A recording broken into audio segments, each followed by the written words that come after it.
oleh beberapa kementerian, lembaga, dan juga pemerintah daerah.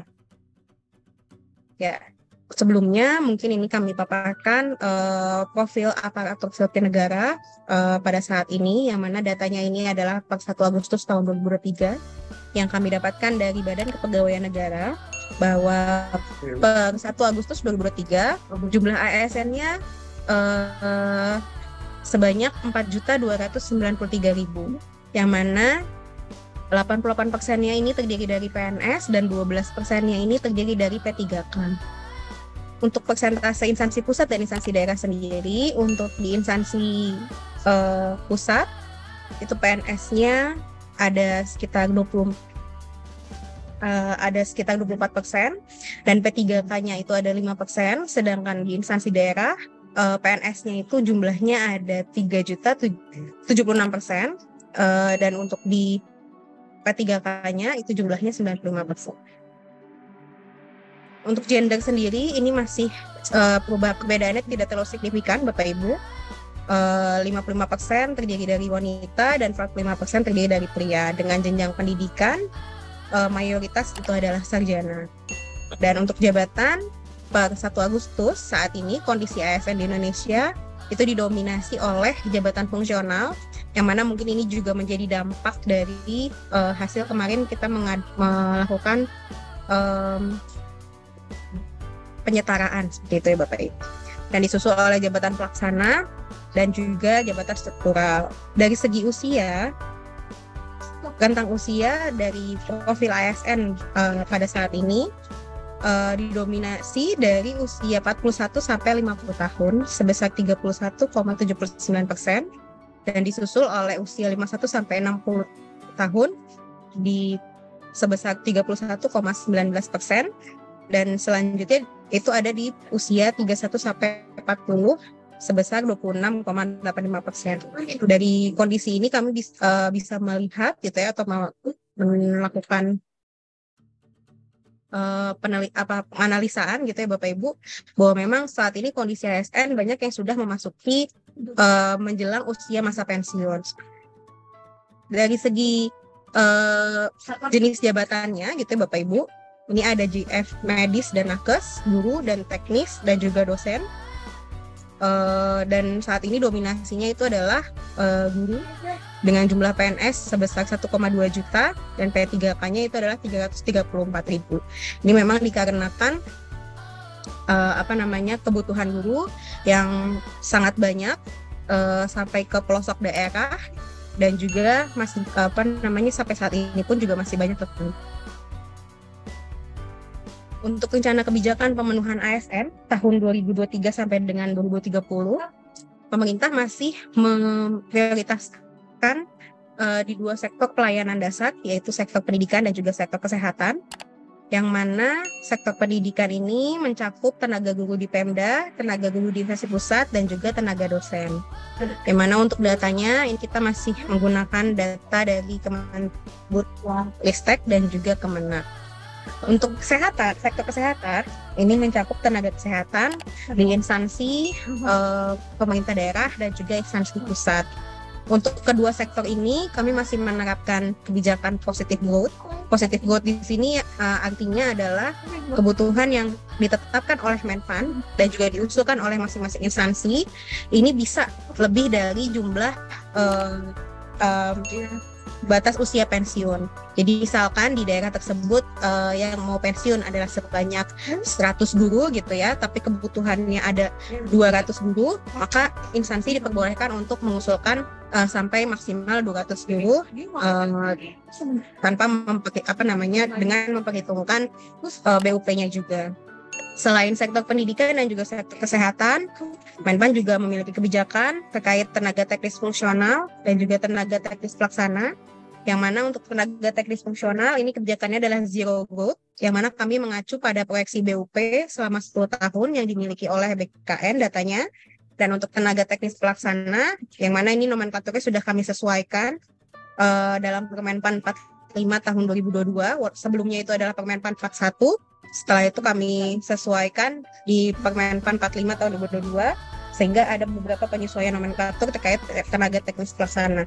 Kebijakannya ini adalah negative growth, yang mana ini juga mengacu pada proyeksi BUP selama 10 tahun yang dimiliki oleh BKN. Ini mungkin beberapa kebijakan terkait pemenuhan jabatan teknis sesuai dengan sektor prioritas nasional, yang mana ini berdasarkan RPJMN tahun 2020-2024, bahwa ada beberapa sektor yang menjadi prioritas nasional. Yang pertama ada di bidang teknis gitu ya Bapak Ibu ya, selain di guru dan kesehatan. Itu yang pertama ada di bidang energi, industri pengolahan, pariwisata, ekonomi kreatif dan digital, kesehatan dan penanggulangan bencana. Nah, untuk tahun pelayanan dasar itu kita ada di sektor pendidikan, sektor kesehatan, dan juga sektor penegakan hukum. Selanjutnya, ini adalah terkait kebijakan pengadaan ASN tahun 2023. Ini ada beberapa kebijakan yang kami terapkan untuk pengadaan di ASN tahun 2023 ini. Yang pertama adalah fokus pada pelayanan dasar. Tadi seperti disampaikan, itu ada guru dan tenaga kesehatan dengan seoptimal mungkin menyelesaikan masalah non-ASN. Yang kedua, memberi kesempatan kepada untuk rekrutmen talenta digital dan data scientist secara terukur. Yang ketiga, merekrut CPNS dengan sangat selektif, khususnya terkait dengan jabatan-jabatan penegakan hukum, Bapak Ibu. Kemudian yang keempat, mengurangi sedapat mungkin merekrut jabatan yang akan terdampak oleh transformasi digital.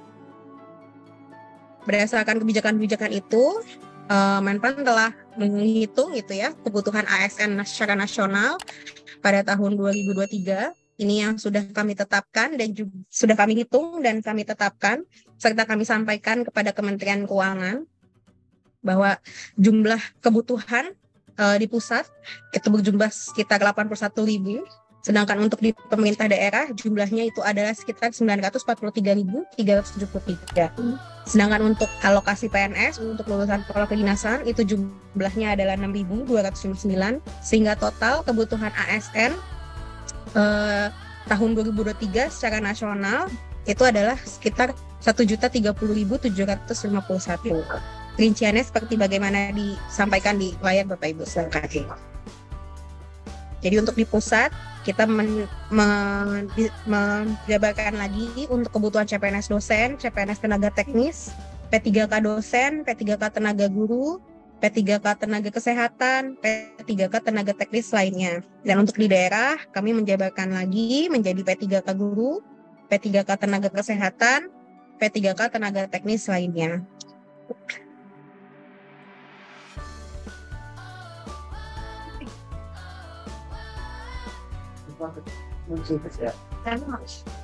Ya, berdasarkan penetapan yang sudah kami tetapkan, selanjutnya Menpan membuka aplikasi e-formasi dan memberi kesempatan kepada masing-masing instansi untuk mengusulkan formasi ASN-nya di tahun 2023. Yang mana ini formasinya kami buka di awal tahun ini Bapak Ibu melalui aplikasi e-formasi. Yang mana dari usulan yang disampaikan melalui informasi, di sini kami merekap dari 78 instansi pusat, ada 72 instansi yang mengusulkan, dan ada 6 instansi yang tidak mengusulkan kebutuhan. Sedangkan di pemerintah daerah, dari 546 instansi, hanya ada 524 instansi yang mengajukan usulan melalui informasi, dan sisanya sebanyak 22 instansi tidak mengajukan usulan. Dari usulannya sudah masuk, total yang kami dapat dari segi jabatan teknis untuk CPNS-nya di pusat itu sebesar 18.695. Di daerah tidak ada CPNS teknis. Kemudian di P3K di pusat sejumlah 170.629. Di daerah sebanyak 65.931. Sedangkan untuk guru ini yang diusulkan semuanya adalah P3K pusat 27.000 dan daerah 299.000. Nakes itu juga ditetapkan dalam P3K pusat 21.000, daerah 163.000. Dan untuk dosen ini ada yang CPNS di pusat sebanyak 23.390, di daerah 0. Dan untuk P3K di pusat sebanyak 8.811 dan di daerah kosong. Dari total yang tadi sudah diusulkan, Bapak Ibu, kami lakukan validasi sehingga dengan banyak pertimbangan, salah satunya adalah ajab ABK, kemudian pertimbangan keuangan, dan juga pertimbangan dari praktek BKR. Sehingga kami Menpan tetapkan formasi ASN tahun 2023 sebanyak 572.299. Mohon maaf. Ya, total ini kurang lebih hampir setengahnya gitu ya Bapak Ibu ya, dari jumlah kebutuhan yang sebenarnya sebelumnya sudah kami proyeksikan. Tapi memang berdasarkan usulan yang diusulkan oleh instansi dan juga setelah dilakukan validasi dan ditetapkan hanya sebanyak 572.299 dengan rincian sebagai berikut Bapak Ibu. Jadi di pusat itu ada 78.862 formasi yang ditetapkan pada 72 KL dengan jumlah CPNS sebanyak 28.000, P3K sebanyak 49.000. Sedangkan untuk di daerah, jumlah formasi yang kami tetapkan itu ada 493.437 yang ditetapkan pada 33 provinsi, 491 pemerintah kabupaten dan pemerintah kota. Rinciannya sebagaimana dimaksud Bapak Ibu, untuk di provinsi kami menetapkan formasi guru sebanyak 64.156, kesehatan 11.903, dan teknis 6.069. Sedangkan untuk di Pemkab dan Pemkot, kita menetapkan sebanyak 231.903 untuk guru, 142.652 untuk kesehatan, 36.754 untuk teknis. Data yang kami sampaikan di sini adalah data cut-off per 9 Agustus 2023, yang mana sampai dengan saat ini formasi seleksi sudah dibuka melalui aplikasi SSCSN yang dimiliki oleh BKN. Pastinya akan ada pergeseran data karena masing-masing instansi ada yang memutuskan untuk membatalkan partisipasinya di tahun ini.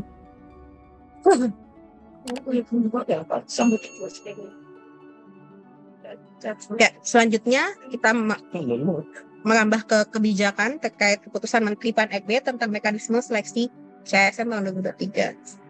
Jadi kebijakan pengadaan ASN tahun 2023 sendiri ini untuk yang CPNS merujuk pada Peraturan Menteri Pan-RB nomor 27 tahun 2021 tentang pengadaan CPNS, yang mana turunannya adalah keputusan Menteri nomor Pan-RB nomor 651 tentang nilai ambang batas seleksi kompetensi dasar CPNS.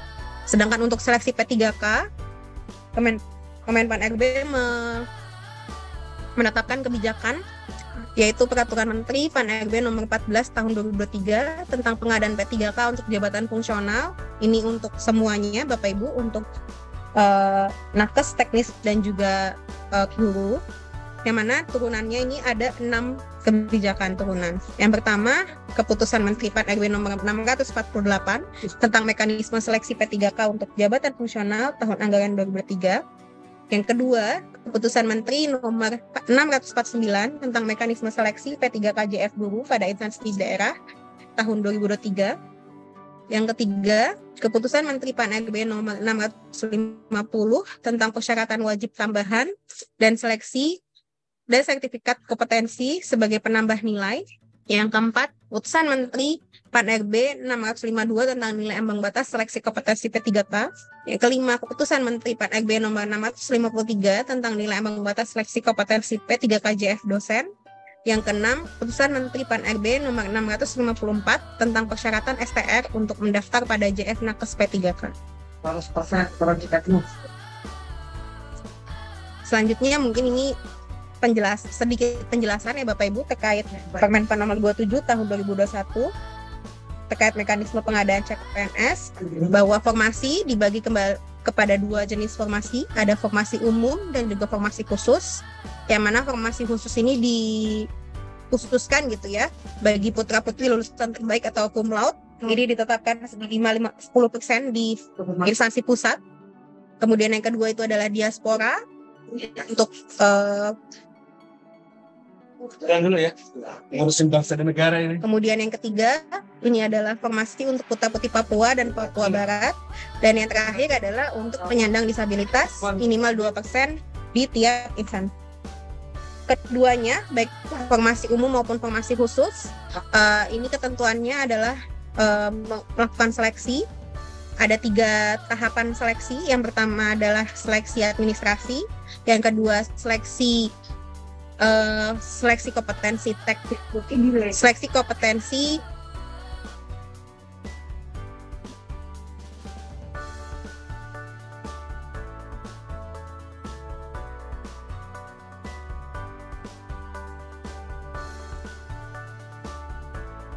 ya, maaf Bapak Ibu. Ya, jadi untuk CPNS sendiri ini seleksinya ada 3 tahap. Yang pertama adalah seleksi administrasi, yang kedua seleksi kompetensi dasar yang dilakukan menggunakan CAT, dan kelulusannya berdasarkan NAB dan berperingkat terbaik. Nah, kemudian setelah yang lulus NAB dan berperingkat 3 terbaik, ini bisa melanjutkan ke seleksi selanjutnya, yaitu seleksi kompetensi bidang. Baru setelahnya akan di ranking berdasarkan formasi yang tersedia.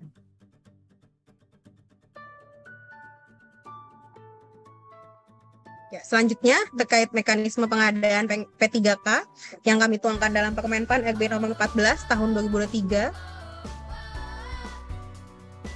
tentang pengadaan P3K, yang mana formasi dibagi menjadi 2 gitu Bapak Ibu. Ada formasi umum dan juga formasi disabilitas dengan kuota 2% dari total formasi. Yang mana untuk formasi yang umum ini ketentuannya akan diatur kembali dalam Kepmenpan. Mekanisme seleksinya juga akan kami atur di dalam Kepmenpan.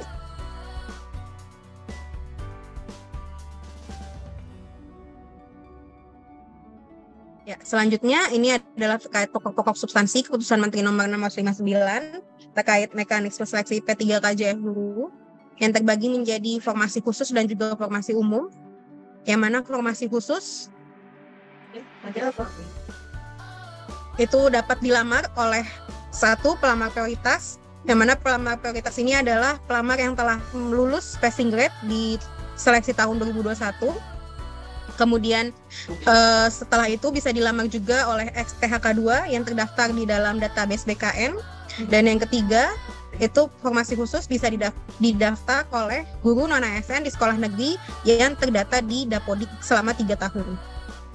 Nah, selain formasi khusus, terdapat juga formasi umum untuk formasi guru, yang mana formasi umum ini dapat diisi atau dilamar oleh yang pertama adalah lulusan PPG, dan yang kedua adalah guru non-ASN yang baru mengajar kurang dari 3 tahun. Formasi khusus dan formasi umum ini sama, akan melakukan seleksi yang terbagi menjadi 2 tahap Bapak Ibu. Yang pertama adalah tahap administrasi, yang kedua adalah seleksi kompetensi. Yang mana seleksi kompetensi ini dibagi kembali menjadi seleksi kompetensi manajerial, kultural, sosial kultural, teknis, dan juga ada penambahan wawancara. Semua seleksi dilaksanakan menggunakan CAT dengan ketentuan. Untuk formasi khusus, formasi khusus untuk kategori pelamar prioritas P1 ini menggunakan nilai kelulusan tahun 2021. Dan sedangkan untuk ex-THK2 dan juga guru non-ASN ini kelulusan akan berdasarkan peringkat terbaik dan tanpa NAB.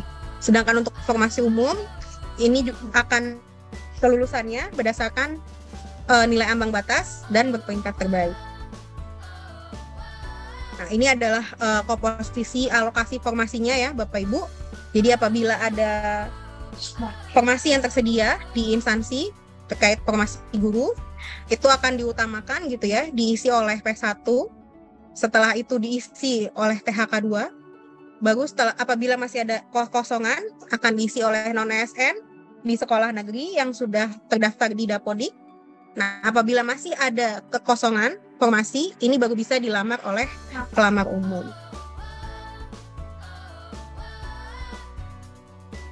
Selanjutnya, pokok-pokok substansi Keputusan Menteri Nomor 649 Tahun 2023 terkait mekanisme seleksi P3KJF yang mana ini mencangkup untuk formasi nakes dan juga formasi teknis. Kami bagi menjadi 2 jenis formasi Bapak Ibu, ada formasi khusus dan juga formasi umum. Yang mana formasi khusus ini dapat dilamar oleh yang pertama XTHK 2 yang terdaftar di database BKN, dan yang kedua non-ASN yang telah bekerja secara 2 tahun secara terus-menerus. Sedangkan untuk formasi umum ini bisa dilamar oleh semua jenis pelamar, baik itu pelamar PHK 2 atau non-ASN atau bahkan pelamar baru. Pembagian formasi khusus dan formasi umum kami bagi menjadi formasi khusus maksimal 80%, formasi umum minimal 20%. Ketentuan ini ditetapkan oleh masing-masing instansi untuk menetapkan jumlahnya. Menpan hanya menetapkan jumlah maksimal dan juga jumlah minimal, sehingga memang sangat dimungkinkan apabila nanti ada instansi yang menetapkan seluruhnya misalkan formasi umum seperti itu 100% ditetapkan sebagai formasi umum, atau ada juga gitu ya yang formasi khususnya itu 50%, kemudian formasi umumnya 50%, karena memang ketentuannya hanya maksimal dan minimal. Formasi khusus dan formasi umum keduanya ini sama-sama melalui seleksi, tahapan seleksi sama seperti guru, ada seleksi administrasi dan juga seleksi kompetensi. Yang mana seleksi kompetensi dibagi menjadi 3, ada seleksi kompetensi manajerial, sosial kultural, dan juga kompetensi teknis dan wawancara. Namun yang membedakan antara formasi khusus dan formasi umum, untuk formasi khusus ini kelulusannya berdasarkan peringkat terbaik, jadi tidak kami terapkan nilai ambang batas. Sedangkan untuk formasi umum ini kelulusannya berdasarkan nilai ambang batas dan berperingkat terbaik. Untuk kriteria pelamar yang dapat mengisi formasi khusus tadi ya Bapak Ibu, itu ada XTHK 2 yang mana ini adalah yang terdaftar di database BKN dan melamar di instansi tempatnya bekerja. Jadi apabila ada XTHK 2 yang saat ini bekerja di Pemda A, ya, ini baru bisa melamar sebagai formasi khusus apabila yang bersangkutan melamar di Pemda A juga. Apabila saat ini bekerjanya di Pemda A tapi melamarnya di Pemda B, maka kekhususan sebagai formasi khusus tidak bisa diberlakukan. Seperti itu. Kemudian yang kedua, itu adalah tenaga non-ASN. Tenaga non-ASN ini adalah pelamar yang melamar di instansi tempat bekerja saat ini dan memiliki pengalaman 2 tahun secara terus-menerus. Selain 2 ketentuan ini, P3K juga disyaratkan gitu ya untuk memiliki pengalaman di bidang kerja yang relevan, minimal 2 tahun untuk jenjang pemula, terampil, mahir, penyelia, dan ahli pertama, minimal 3 tahun untuk jenjang muda, minimal 5 tahun untuk jenjang madya, dan minimal 7 tahun untuk jenjang utama.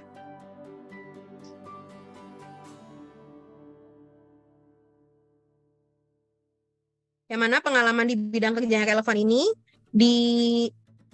dibuktikan gitu ya Bapak Ibu dengan surat keterangan yang ditandatangani oleh pimpinan unit kerja, yang mana pimpinan unit kerja ini akan didefinisikan oleh masing-masing instansi yang menyelenggarakan seleksi, karena masing-masing instansi pasti memiliki ketentuan yang berbeda gitu Bapak Ibu. Ada yang pimpinan unitnya itu harus minimal eselon 2, tapi ada juga yang pimpinan unit kerjanya itu bisa juga cukup dari kepala sekolah atau mungkin kepala puskesmas. Jadi silakan Bapak Ibu bisa melihat kembali pengumuman dari masing-masing instansi pimpinan unit kerja yang seperti apa yang disyaratkan. Nah, ini adalah jadwal pengadaan ASN tahun anggaran 2023 yang berdasarkan surat BKN. Nah, selanjutnya terkait nilai ambang batas yang kami tuangkan dalam keputusan Menteri Pan-RB. Untuk nilai ambang batas CPNS tahun 2023, yang mana ini terdiri dari untuk soal SKD, terdiri dari tes karakteristik pribadi TKP, tes intelijensia umum TIU, tes wawasan kebangsaan TWK. Total soal ada 110 butir soal, dikerjakan dalam 100 menit dengan nilai maksimal 550. Dengan rincian sebagai berikut. Untuk TKP, TIU, dan TWK, durasinya ini adalah 100 menit. Untuk TKP jumlah soalnya 45 butir soal, dengan pilihan jawaban ada 5 jawaban, dan apabila menjawab benar, apabila menjawab maksimal, Bapak Ibu bisa mendapatkan nilai 5. Tapi apabila tidak, Bapak Ibu bisa mendapat nilai 1 sampai 4. Jadi tidak ada jawaban salah gitu ya Bapak Ibu. Tapi kalau tidak menjawab, itu adalah nilainya 0. Nilai maksimal dari tes karakteristik kepribadian itu adalah 275. Untuk tes intelijensia umum, jumlah soalnya itu ada 35 butir soal. Apabila Bapak Ibu menjawab benar, maka poinnya adalah 5, dan apabila menjawab salah, poinnya adalah 0. Nilai maksimal adalah 175. Untuk tes wawasan kebangsaan, jumlah soalnya itu adalah 30 butir soal.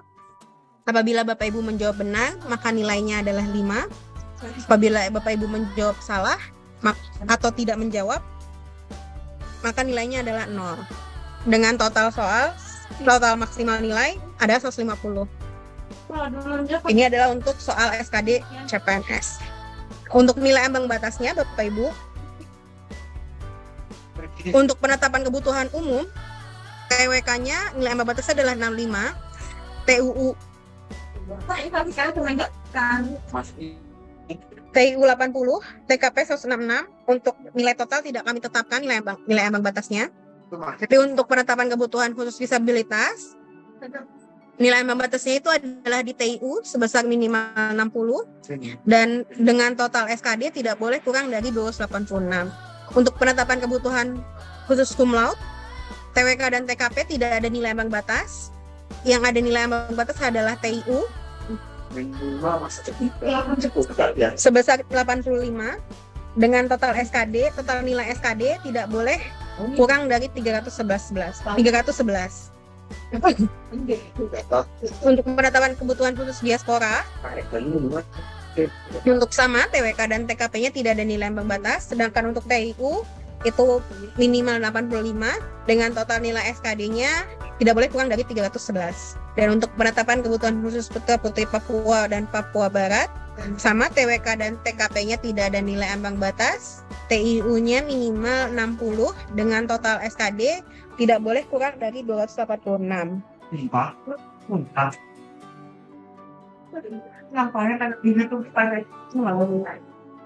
Adapun kebijakan yang baru Bapak Ibu di Kemenpan ini, bahwa hasil SKD tahun ini, apabila Bapak Ibu melamar sebagai CPNS di tahun 2023 dan mengikuti seleksi kompetensi dasar, hasil yang Bapak Ibu peroleh di tahun ini dapat digunakan pada periode berikutnya. Jadi apabila tahun 2024 gitu ya, atau periode berikutnya, Kemenpan kembali melaksanakan seleksi gitu ya, Bapak Ibu bisa menggunakan nilai SKD di tahun 2023. Tapi ini hanya berlaku jika peserta tetap mengikuti seleksi pada periode berikutnya.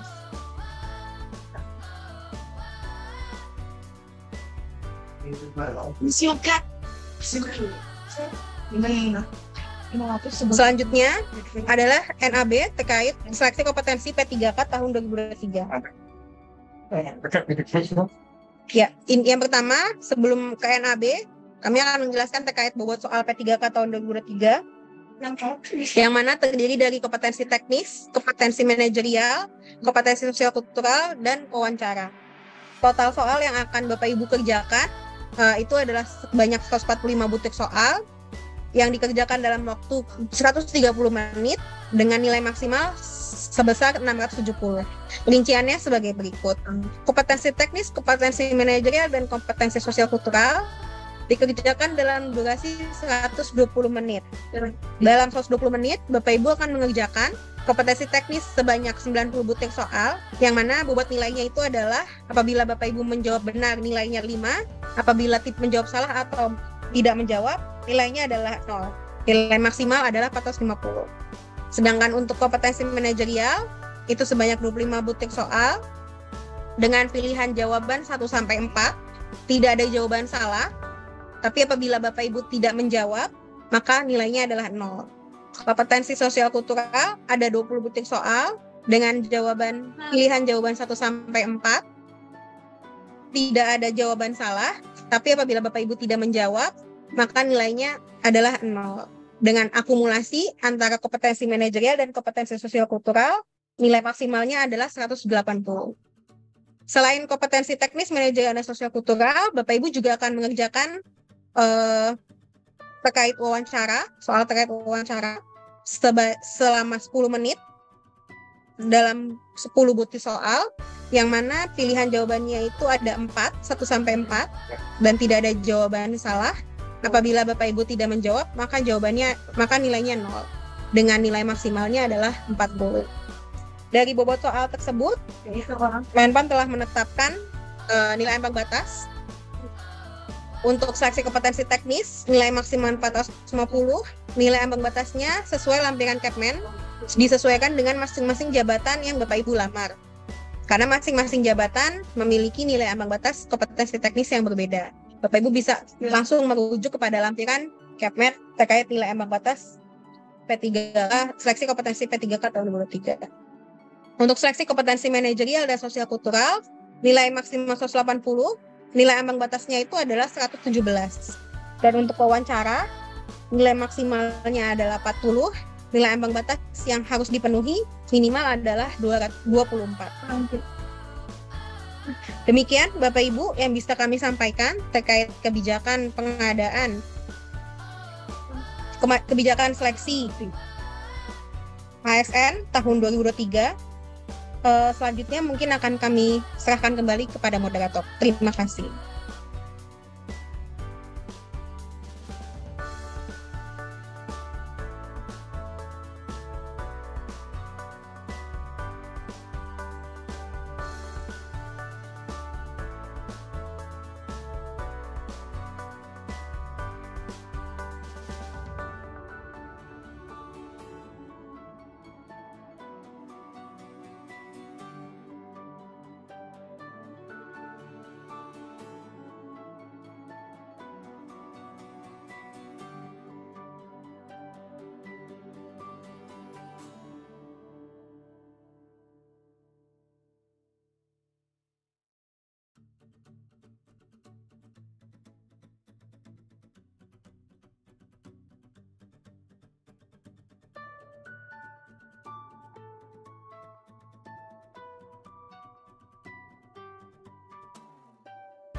Ya, baik. Terima kasih Ibu Nurmala Dewi atas penjelasan yang sudah sangat komprehensif ya. Kami rasa teman-teman ini Ibu Dewi di YouTube kami sudah merangkum dan mencari nih ada 3 pertanyaan dari teman-teman yang sudah join lewat YouTube. Yang pertama, mungkin ini saya bacakan dulu ya, ketiga pertanyaannya nanti boleh langsung dijawab oleh Ibu Dewi. Yang pertama ada dari Hasta Kembara. Pertanyaannya adalah, apakah ada afirmasi bagi peserta yang melamar di tempat kerja sendiri, itu bagi tenaga teknis? Lalu yang kedua ada pertanyaan dari Suryati Siagian. Berdasarkan Kepmen 649 itu apakah kebutuhan khusus guru bagi peserta yang memiliki Serdik akan mendapatkan afirmasi? Lalu yang terakhir ada pertanyaan dari Akang Girsya. Bila terjadi kecurangan dalam hasil akhir dan peserta sudah dinyatakan lolos dan bekerja yang dilamar, apakah masih dianggap resmi sebagai P3K atau CPNS? Kemudian apakah bisa digantikan atau diberhentikan? Mungkin sekian Ibu Dewi pertanyaannya, mungkin boleh langsung dijawab.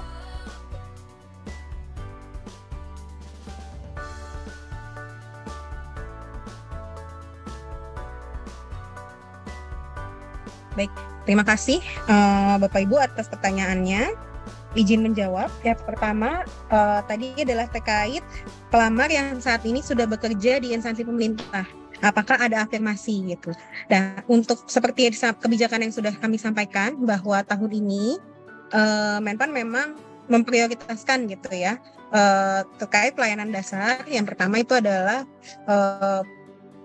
terkait guru dan juga nakes, dan juga dengan mengoptimalkan untuk mengoptimalkan gitu ya, diisi oleh non-ASN yang memang saat ini sudah bekerja di instansi pemerintah seperti itu Bapak Ibu. Jadi memang tadi untuk memprioritaskannya gitu ya, kami tuangkan ke dalam Kepmen 648 terkait mekanisme seleksi V3K untuk JF. Bahwa memang formasinya ini kami bedakan 80% untuk formasi khusus dan 20% untuk formasi umum, yang mana formasi khusus ini hanya bisa dilamar oleh ex-THK 2 yang terdaftar di BKN dan juga pelamar yang saat ini sudah mengabdi gitu ya di instansi pemerintah minimal 2 tahun berturut-turut. Jadi kalau tadi yang Ibu sampaikan apabila saat ini sudah bekerja di instansi pemerintah, apakah ada afirmasi? Ya, afirmasinya itu ya Bapak Ibu. Ada formasi khusus yang memang kami kami khususkan gitu ya untuk pelamar yang saat ini memang sudah bekerja di instansi pemerintah. Dan untuk afirmasinya adalah yang bersangkutan bisa mengikuti seleksi tanpa adanya nilai ambang batas gitu. Jadi berapapun gitu ya nilai yang Bapak Ibu peroleh gitu ya, itu nantinya akan di-ranking berdasarkan di jabatan yang Bapak Ibu lamar.